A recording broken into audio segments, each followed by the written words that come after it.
Overhead Athletics here. We're back with another video. Today's a special video because we have some support for Emily Walden, fighting the good fight, breast cancer. Definitely want to thank Pitching Ninja for bringing this to our attention, putting together the cool shirts.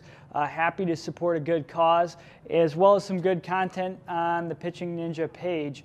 Rob Friedman doing some great stuff with that, and I encourage a lot of my athletes to go back and look at a lot of his videos. Everybody who's watching, this channel's more than just rehabilitation, more than just baseball rehab, and I encourage everybody to go check out these. RotoWear has them. Purchase yours and support the cause. Today's video, however, we're going to be talking about impulse trainers.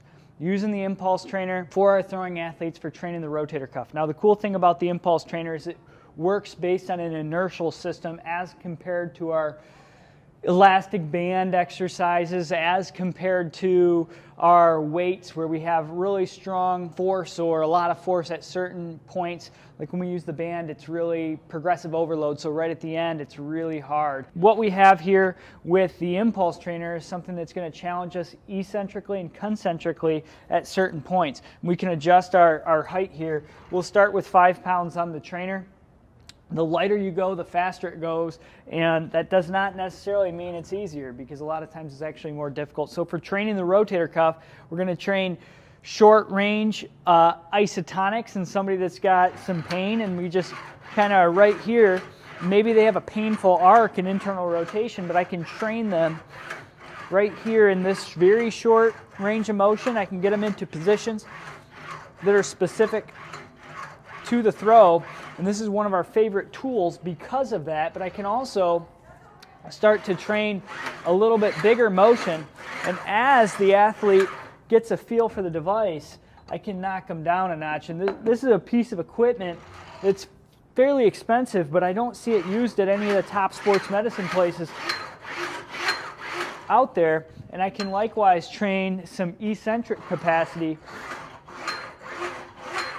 into external rotation, which is something we love to do. What we've seen with a lot of our athletes, because we've been testing with some dynamometer tests from armcare.com, I like their system where it gives us time to peak force as opposed to, our kind of old school dynamometers, which is good because what we found is a lot of guys have difficulty contracting an internal rotation and reaching their peak force early. So what we do is we train them in the impulse trainer, and we've seen pretty good results in improving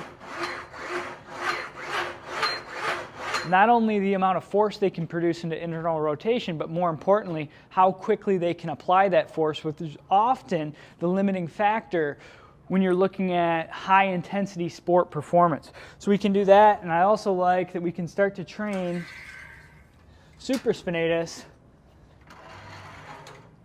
with some similar techniques. A lot of times I'll take the handle off, or I'll just wrap it up, and I'll just kind of get them going out in this long lever position. And I can even go really light on the sled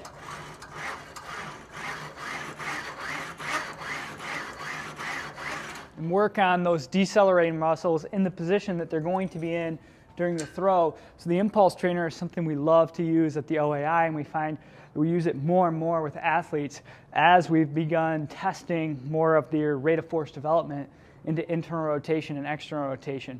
If you like this video, hit the thumbs up. Don't forget to cop one of these shirts, support the cause. Thank you guys for supporting this channel. We'll see you guys in the next video.